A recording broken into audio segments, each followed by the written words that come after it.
স্বৈরাচার শেখ হাসিনার মামলার রায়কে কেন্দ্র করে সারা দেশে সতর্ক অবস্থানে রয়েছে আইন শৃঙ্খলা বাহিনী। কয়েকটি স্থানে বাসে আগুন ঝটিকা মিছিল করেছে কার্যক্রম নিষিদ্ধ আওয়ামী লীগের নেতাকর্মীরা। ফরিদপুরের ভাঙ্গায় আইন শৃঙ্খলার পরিস্থিতি সরেজমিনে পরিদর্শন করেছেন ঢাকা রেঞ্জের ডিআইজি রেজাউল করিম মল্লিক। এদিকে সকাল থেকেই ফরিদপুর শহর সহ প্রতিটি উপজেলার গুরুত্বপূর্ণ মোড়, বাজার এলাকা, সরকারি স্থাপনা ও প্রবেশ পথে বিজিবি, পুলিশ ও র্যাবের যৌথ চেকপোস্ট বসানো হয়েছে। বন্দরনগরী চট্টগ্রামে নিরাপত্তার জোরদার করেছে পুলিশ প্রশাসন, ফলে জনজীবন স্বাভাবিক রয়েছে। দূরপাল্লার যান চলাচলও স্বাভাবিক আছে।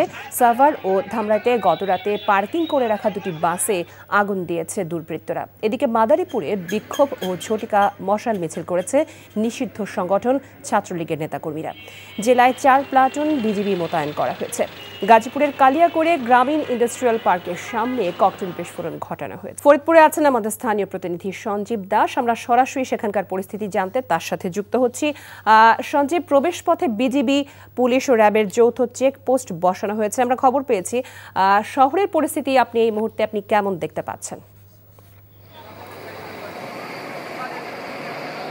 লোপা ফ্যাসিস্ট শেখ হাসিনার রায়কে কেন্দ্র করে এবং একই সাথে কার্যক্রম নিষিদ্ধ সংগঠন আওয়ামী লীগের ঘোষিত কর্মসূচিকে কেন্দ্র করে আইন শৃঙ্খলা বাহিনী কিন্তু কঠোর অবস্থানে রয়েছে। আপনি বলছিলেন শহরের কথা, শহরে কিন্তু র্যাব, বিজিবি, সেনাবাহিনী এবং এপিবিএনের সদস্যরাও তারাও কিন্তু বিভিন্ন মোড়গুলোতে তল্লাশি চালিয়েছে এবং তারা কিন্তু নিরাপত্তায় সেখানে কাজ করছে। এবং আরেকটি কথা থেকে জানিয়ে রাখি, সেটি হলো আজ সকালেই কিন্তু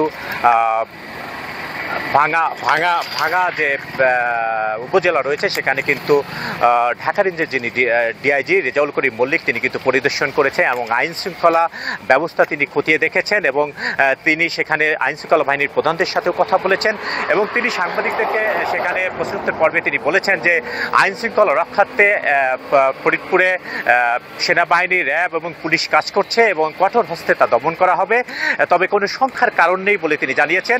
আমি কথা বলেছিলাম ফরিদপুরের অতিরিক্ত জেলা ম্যাজিস্ট্রেট মিন্টু বিশ্বাসের সাথে। তিনি যেমনটা বলেছেন যে ফরিদপুরে রবিবার থেকেই 4 প্লাটুন বিজিবি নামানো হয়েছে এবং বিশেষ করে ভাঙাতে তারা অবস্থান করছেন। বিশেষ মহাসড়কগুলোতে যেখানে সহিংসতা কেন্দ্র রয়েছে সেগুলোতেই তারা কাজ করছেন, এমনটাই তিনি জানিয়েছেন। তো সার্বিকভাবে পরিস্থিতি ফরিদপুরের স্বাভাবিক রয়েছে, কোনো অপ্রীতিকর পরিস্থিতি ঘটনা ঘটেনি। জি লোপা, এই ছিল আমার কাছে সর্বশেষ সংবাদ ফরিদপুর থেকে।